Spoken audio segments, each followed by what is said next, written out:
Hello everyone, welcome to R K tutorial. So guys, ఈరోజు అన్ని వార్తాపత్రికల్లో వచ్చినటువంటి ముఖ్యమైన విద్యా ఉద్యోగ సమాచారాన్ని ఈ వీడియోలో మనము చూసేద్దాం. మరి ముఖ్యంగా ఈరోజు మనకు ఉన్నటువంటి అప్డేట్ ఏంటంటే 18వ తారీఖున ఏపీ క్యాబినెట్ మీటింగ్ అయితే ఉండబోతున్నట్లుగా అయితే తెలుస్తుంది. మరి ఇది తెలుసుకున్నటువంటి నిరుద్యోగ ఐక్యవేదిక నాయకులు, అంతేకాకుండా కొంతమంది ప్రముఖులు మరి ముఖ్యమంత్రి గారిని కలిసి ఏపీపీఎస్సీ చైర్మన్ నియామకం జరపాలి, అంతేకాకుండా రానున్న నోటిఫికేషన్లపై క్లారిటీ ఇవ్వాలి అంటూ ఏపీపీఎస్సీ క్యాలెండర్ పైన కూడా చర్చించినట్లుగా అయితే సమాచారం ఉందండి. ఆ వివరాలు అయితే మనము ఇక్కడ క్లియర్గా చూద్దాం. ఎవరు కూడా వీడియోని మధ్యలో స్కిప్ చేయొద్దండి, చివరి వరకు చూసేయండి. ఓకే, మీకు ఏమైనా డౌట్స్ ఉంటే మాత్రం కామెంట్లో తెలియచేయండి. ఓకే గైస్, అంతకంటే ముందుగా చిన్న అప్డేట్ అండి. మన యొక్క సబ్స్క్రైబర్స్ అందరికీ కూడా వినాయక చవితి సందర్భంగా ఏపీపీఎస్సీ గ్రూప్ 2 కావచ్చు, మెయిన్స్కి, అదేవిధంగా కొత్త నోటిఫికేషన్కి, టీజీపీఎస్సీ వాటికి కూడా, next police constable, forest department beat officer, DSC, RRBSS అన్ని ఉద్యోగాలకు జస్ట్ 499 రూపీస్కే కంప్లీట్ కోర్స్ అయితే అందిస్తున్నామండి. ఇందులోనే టెస్ట్ సిరీస్ పీడిఎఫ్ కూడా అందుబాటులో ఉంటుంది, 6 months వ్యాలిడిటీ. అంతేకాకుండా మాకు ప్రాక్టీస్ పరంగా ది బెస్ట్ టెస్ట్ సిరీస్ కావాలి అనుకున్న వారికి జస్ట్ 99 రూపీస్కే మరి అందరికీ అందుబాటులో ఉండే విధంగా 50,000 ప్రశ్నలతో టెస్ట్ సిరీస్ రూపొందించామండి. సో తప్పకుండా తీసుకోవడానికి ట్రై చేయండి. ఇది 1 year వ్యాలిడిటీ ఉంటుందండి. ఈచ్ అండ్ ఎవ్రీ పీడిఎఫ్ కూడా ఉచితంగా అందజేస్తాము. యాప్ లింక్ వీడియో డిస్క్రిప్షన్లో ఉంది, ముందుగా యాప్ డౌన్లోడ్ చేసుకోండి.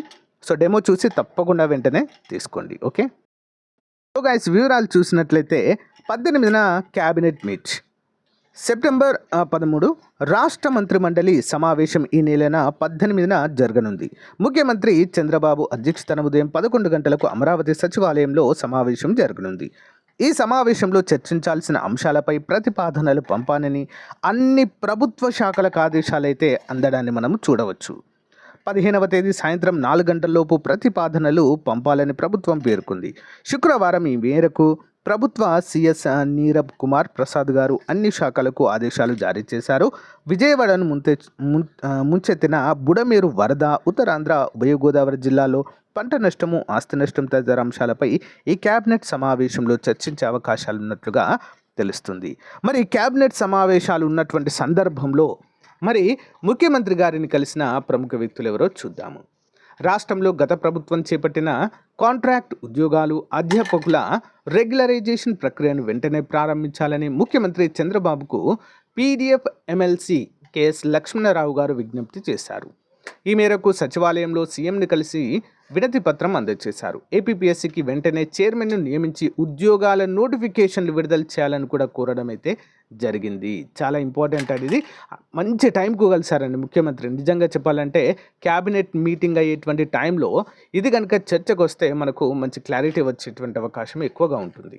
ఓకేనా, మరి 2003 డిఎస్సి ఉపాధ్యాయులు ఇతర ఉద్యోగాలకు పాత పెన్షన్ విధానాన్ని అమలు చేయాలని విజ్ఞప్తి చేశారు. 2008 డిఎస్సి మినిమం టైమ్ స్కేల్ ఉపాధ్యాయులకు క్రమబద్ధీకరించాలని, గురుకులాల్లో పనిచేస్తున్న సిబ్బంది పదవి విరమణ వయస్సు 60 నుంచి 62 ఏళ్లకు పెంచాలని, మున్సిపల్ ఉపాధ్యాయుల సమస్యలు పరిష్కరించాలని, మరణించిన ఉపాధ్యాయుల కుటుంబ సభ్యులకు జనరల్ పూల్ నుంచి ఉద్యోగాలు ఇప్పించాలని కూడా ఈ సందర్భంగా కోరడం అయితే జరిగింది.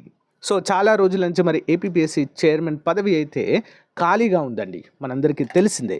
సో అలా ఖాళీగా ఉండడంతో దాదాపుగా 19 నోటిఫికేషన్లకు సంబంధించి పరీక్ష తేదీలు లేవు. ఓకేనా, వాటిని నియమించాల్సినటువంటి వాటిని జరపాల్సినటువంటి పరిస్థితి అయితే ఏపీపీఎస్ఓ లేకుండా పోయింది. మరి ఎప్పుడైతే చైర్మన్ అయితే వస్తారో అవన్నిటికీ మోక్షం వస్తుంది, పరీక్ష తేదీలు కూడా ప్రకటించడం జరుగుతుంది. అదేవిధంగా గ్రూప్ 2 పైన కూడా మనకు క్లారిటీ అయితే వచ్చే అవకాశము ఉంది. సో గైస్, ఇది అప్డేట్. మీకు నచ్చితే లైక్ చేయండి, తప్పకుండా మీ ఫ్రెండ్స్తో షేర్ చేయడం మాత్రం మర్చిపోవద్దు. Thank you guys, thank you for support. Have a nice day, bye.